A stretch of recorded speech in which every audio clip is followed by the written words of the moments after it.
I do not care what certain Disney shill accounts say. I do not care what the initial budget was. That is a number for fools and ignoramuses to dance around and pretend that modern Marvel is actually still some viable commodity when indeed it is not.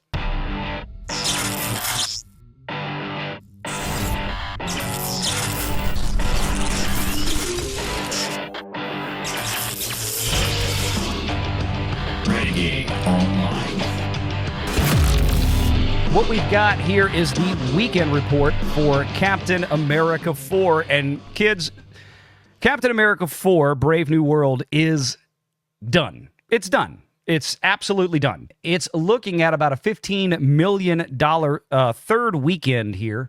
And what we have at this point, $88 million for the 3-day opening, not including the holiday day 4. And then we have the second weekend of $28 million, the third weekend of $15 million, and not good. Not good at all. And that is where we're at, with about $163 million in the till currently on a domestic run, $341 million globally. This movie, as I predicted, is going to struggle to get to the $400 million mark. And it looks like that's going to happen. It's going to fight and claw its way there. And of course, we have so many of these stories out there trying to repeat from Disney social media bot accounts, basically accounts that are marketing arms of the Walt Disney Company, either paid for or otherwise, more than likely, I would presume, paid for. They post the same kind of things. Captain America has crossed this threshold. Oh, and by the way, Captain America had a $180 million budget. This has been pumped out, and it goes to prove that those of us on YouTube who have been pounding this hammer on Disney for years now have been making some serious dents, because Disney is now having to defend itself against average Joes like me. That is where we are. Disney is now having to defend itself against the average Joes out there like me, who are calling it out and telling you that, yeah, okay, look, a $180 million budget is cute and dandy. And maybe that's what the Walt Disney Company intended to spend when it greenlit this movie nearly 5 years ago. But that's not today. That didn't plan for the fact that the first filming of the movie was a complete dud and a bomb with test audiences, and they had to go back and reshoot, rewrite, rescript, redo, re-VFX, re-edit, recolor grade, everything with significant portions of this movie. So no, I don't care what your stated budget was, at least not beyond the point of saying, wow, you really blew it, because they did.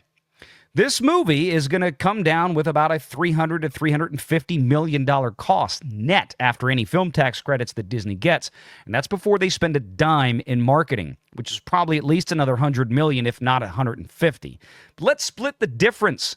And let's say that marketing budget was $125. And let's be conservative and say that Disney got away with only $300 million of net costs on this film.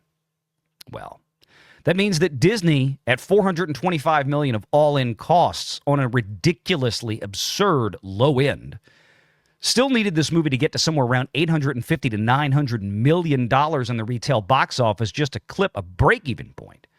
Now, that isn't going to happen, kids. This is done. Again, this movie will be lucky to cross $400 million.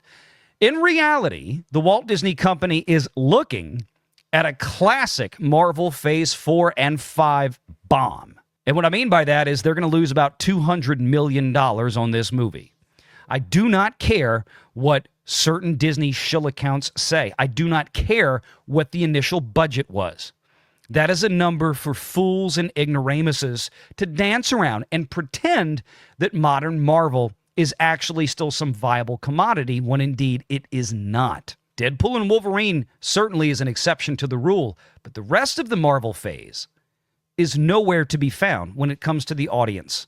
Yes, sure, this will be one of the highest grossing films of the year, or as Disney likes to tout, the highest grossing film of the year so far. Never mind the fact that we just crossed over into March 1st yesterday. But hey, Disney is going to Disney, and we can all play pretend right along with them, or we can grow a brain and actually come up with some real data and ask ourselves, at no surprise, why Disney is suffering and why their stock price really has barely moved in the aggregate over the last 4 to 5 years.